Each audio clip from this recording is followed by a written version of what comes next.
In one of my recent videos, I was talking about discipline and how I use the Bible to be my guide. So this is my Bible right now. I've had a couple different ones over the years. So it's the Word, and then in the back, there's what's called a help finder. And understand, obviously these sections here are not written as part of the Word. They're kind of diving in deeper. But then when you come down here, you've got scripture references for each topic.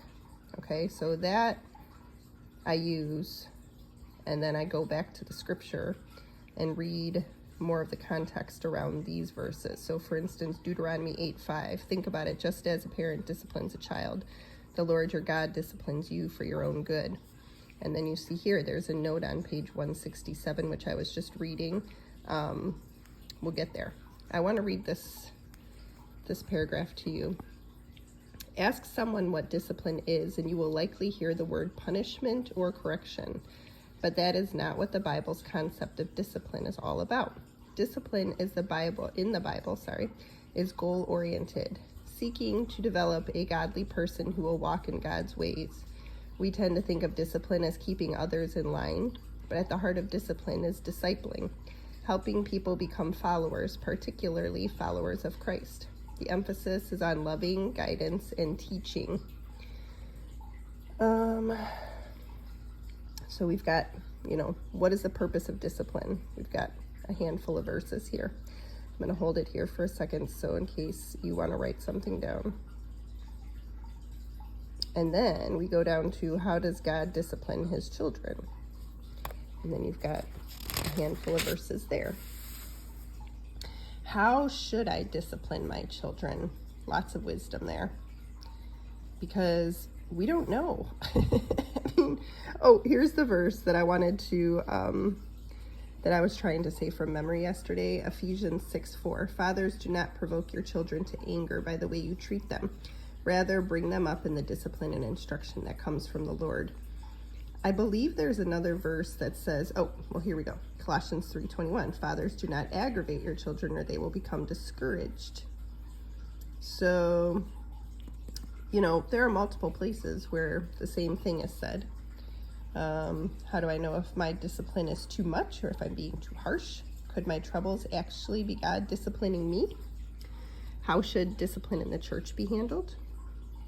So that is, in a nutshell, where you're going to find some good scripture on discipline. And then you can also see here there are other words: accountability, commitment, habits, planning, self-control.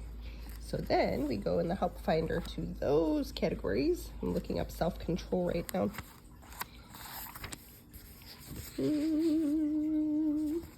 little farther. Singleness.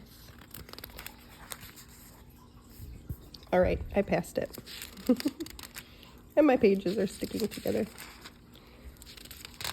But anyways, long story short, we've got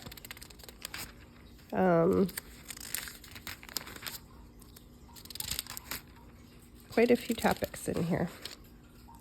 Self-esteem, self-control. So again, we've got lots of scripture references for self-control. Here we go. Self-control, as you see: accountability, convictions, discipline, habits, maturity, temptation. So some of these words are similar. And then to wrap this one up, I want to go to page 167 and just read the box that I was reading, because actually I didn't finish reading it before I started this, so I figure I'll read it out loud and we'll all get some benefit from it. I'm close. So this box on discipline comes from the verse Deuteronomy 8:5, which, just so we're clear, I'll read that one first. Think about it, just as a parent disciplines a child, the Lord your God disciplines you for your own good. So as you know, that was what was listed. Here's the reference.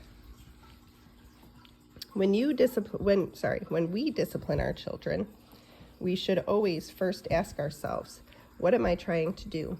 And am I trying to help my child or vent my anger? Demonstrate the difference between right and wrong, or break the child's spirit so that he doesn't bother me so much? When our motives are right, our actions will likely be right too. But wrong motives give birth to unwholesome actions. Guard your motives when you are disciplining your child. Keep in mind how and why the Lord disciplines, that his aim is always to build us up and to help us develop to our fullest potential. And if God is disciplining you, ask for the wisdom to pay attention and to respond in a constructive way, the way you would like your child to respond. So there again, it goes into that modeling. We model as we learn, and I just think overall it's the best way. And it's not easy, so don't get discouraged, but just look to the Lord for your wisdom. Have a great day.